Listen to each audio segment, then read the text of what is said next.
Pamela, you're back on for expulsion of the week 2 weeks in a row now.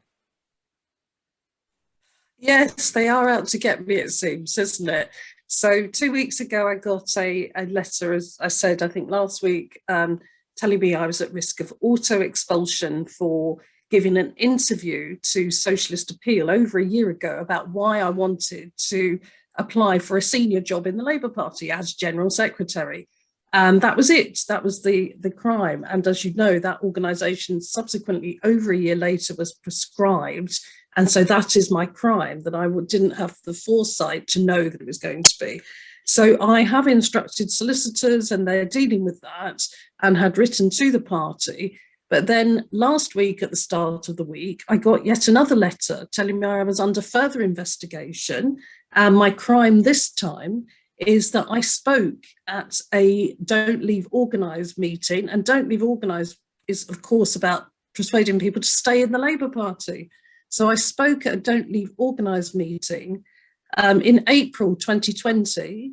So there's two offences this time. First of all, I advertised that I was going to speak at a Don't Leave Organised meeting. And the second is that I actually spoke at the Don't Leave Organised meeting. And at that meeting, there were 4 speakers, 2 MPs, me and Matt Rack, the head of the Fire Brigades Union. And there were 600 people in the audience on a Zoom. And the Labour Party tell me that some of the people in that meeting are expelled for anti-Semitism, and that because I spoke at that meeting, then therefore I should be under investigation. So it's very odd. My solicitor's again written a very robust response, very, very robust, which is very good. And it is quite ludicrous. Now, how could anybody know out of 600 people who are in the audience? Are you to vet them? But equally, we keep being told you can't talk about any disciplinary matters. If you talk about disciplinary matters or anything going on, then you could be expelled as well. So how am I to know who is currently expelled under investigation out of the whole of the 500,000 odd members of the Labour Party, let alone when you're on a Zoom and people have all sorts of strange names on their Zoom account? So the logic of the Labour Party, they're asking me that you should leave if you become aware of somebody in the audience who is a proscribed person, an expelled person, etc. But for anti-Semitism, then you should leave the event. So mid-sentence, when you're invited to be a speaker, you should just make your apologies and leave. Now, of course, I don't know why people have been expelled, suspended, because that would be a data protection breach. If the Labour Party were to send to me a list of all people who have been expelled and the reasons why, that would be a data breach of the Labour Party. So it's all quite ludicrous. And the thing is, this hasn't happened in isolation. I've been in the Labour Party a long time and nobody bothered with me. They thought I was quite a nice, good member previously until 2015, when I set up Harrow for Corbyn. And then in 2016, I, along with Ronnie Draper and John, was one of the first that got suspended then. And that was under a false complaint by somebody who I know who it was, just fabricated something. And I've had multiple complaints ever since by the same group. My solicitor is saying is that I've been subjected to harassment and the Labour Party have failed under the Prevention of Harassment Act to protect me. So we need to turn this around. There are too many people like me in that situation who have multiple complaints against them, are constantly subject to scrutiny in a way that other people guilty of quite serious matters are not. And how many people will tell you, well, I made a complaint about racism, about transphobia, about misogyny, about bullying. It's never been looked at. And I've had quite serious things happen to me. You know, I've had bitch written on my door. I've had a man jump out in front of me outside my front door. I've had people commissioned to compile a dossier about me, contacting people in my workplace, volunteers and staff who work in my workplace. Quite serious things that have not been dealt with by the Labour Party. Yes, I am threatened with expulsion within a week for failing to know that a year and a half later, a new general secretary and a new leader would prescribe a socialist organisation, and that for talking about wanting to be the general secretary of the Labour Party, I would be expelled. And also then subsequently to know that I should have the foresight to know the history, the background, political beliefs of every single person who attends a public meeting. And if you take it to its logic, if I attend Glastonbury, let's say that Glastonbury, for whatever reason, Jeremy is asked to speak at Glastonbury, and Jeremy very kindly says, Pamela's in the audience. Pamela, come up and speak to me, speak to the audience at Glastonbury. You have 100,000 people there, and one person has been expelled for whatever reason. And then I'm told I should know the history of those 100,000 people. It is ludicrous.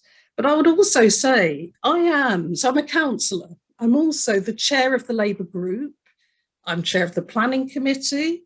And I was elected to the Women's Committee recently, as some will know, by 100,000 majority to the right-wing candidates. So is this about my bad behaviour, or is it about something else? The Labour leader in the council was not even notified that his chair of the Labour group might be expelled within 7 days. They didn't have the courtesy to tell him that. So we have to think about what's going on here, and we can't accept it anymore.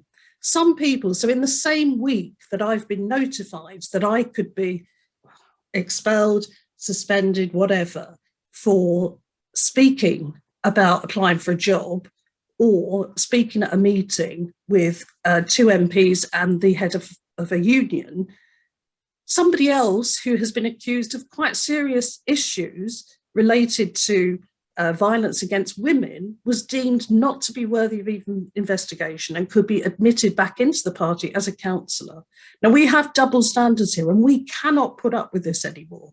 So we keep being told we have to be quiet, but if we're quiet, you fall into that trap of being fearful, and we can't do that anymore. And that's when I go back to the conference. This is a crucial conference. We cannot let this go on any longer. We really can't. So I'm not being quiet. I've got a petition that's now got, I think, nearly 6,000 signatures. If you haven't signed it already, please do, because it's not just about me. This is picking off individuals, intimidating them so that they don't speak out, making us fearful. So as some people on Twitter have said, you know, does that mean if somebody likes something I put on Twitter, that then they could be later expelled for liking something of somebody who once spoke at a meeting where there might have been people who were expelled? And so it goes on. And so we see the same thing with Mark Drakeford now being told you can't associate with somebody. And this is so frightening, because it's not about, are you a member of the Green Party? Are you a member of the SWP, organisations that pit other candidates against Labour candidates? Of course you couldn't be in the Labour Party if that's the case. But are they really telling me I cannot associate with somebody, I can't be friends with somebody from another party or another group within the Labour Party? So when we're talking about the organisations that they have banned, and I won't mention them because obviously that could be deemed to be supportive of them, these are 3 of them organisations set up to support people who feel that they've been unfairly expelled or suspended. And the other is an organisation that did emerge from militant, but was a strand of that Marxist organisation that wanted to remain in the Labour Party and has done so since the 80s. So why is it now suddenly Tony Blair could live with it, lots of other leaders could live with it? Why that particular organisation? And what I see, it is people identifying an organisation to then attack individuals they don't want in the party. And this is really, really dangerous, so dangerous. I can't honestly stress enough how important it is that we do stand up to it. We speak out. I know I have done absolutely nothing wrong. I have been a Labour member, an activist since the early 80s, joined a trade union in 1979, the Labour Party shortly afterwards, and I have canvassed for whoever the candidate was. Even when they agreed with Iraq, I was out there supporting them because I believe that the Labour Party is the only vehicle for which you can change things for working class people. So how dare these people tell me that I'm bringing the party into disrepute with the things that are going on now currently? One funny thing is, and sorry, Crispin, that's why I missed your message yesterday. I've been inundated with offers to support me, legal advice. I've got good lawyers, I don't need that, but support people, including MPs who are not left wing, saying, I can't believe this has happened to you, Pamela. I'll just send a letter for you. I'll email it must be wrong. But also a lot of barristers, because the job I do, I've spent years representing people in terms of getting access to justice. So along the way, I've worked with lots of the kind of high profile barristers, solicitors, and some of them, not on the left at all, have contacted me to say, oh no, Pamela, you must be wrong. This can't be happening. You couldn't possibly be excluded without a hearing or an appeal or applying law retrospectively. That can't be, you must have got this wrong. I know Keir really well. I'll just give him a ring and find out what's going on. So it's really quite funny. And it's been quite nice to have so many people from my past contact me, and that solidarity from people wanting to support, this complete injustice. And I stress, it is not just about me. There are lots of other people in the same situation at the moment, some who don't want to go public because they're frightened that that will make things worse. But what I would say is we've been targeted, even though we've behaved well, even though people have not had a high profile, even though people have not spoken out, they've been targeted. So if we don't stand up now, when will we? So please be brave. It's really scary at the moment in our party, but we've just got to. So if you haven't signed the petition, I'm useless at putting things up here, I'm afraid. So I'll ask Crispin if he could send it out in an email or something. Oh, somebody has, thank you. So please sign it. The more we get, the better. I know Starmer's not going to listen to this. I know that David Evans, there's no kind of due process at all. So I'm not expecting that, but we have to make people aware of what is going on because so many people do not know. And it is atrocious. So just stick with it. I'm expecting another letter on Monday for another atrocity that I have committed. I don't know, but I'm guessing they're kind of weekly letters I'm going to get now. But I know that other people have had the same.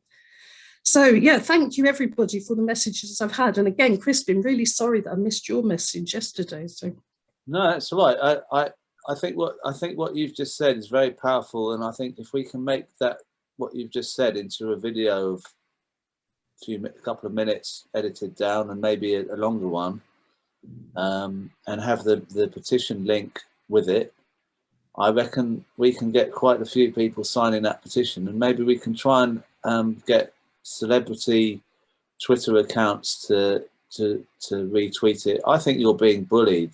I think you're being bullied here.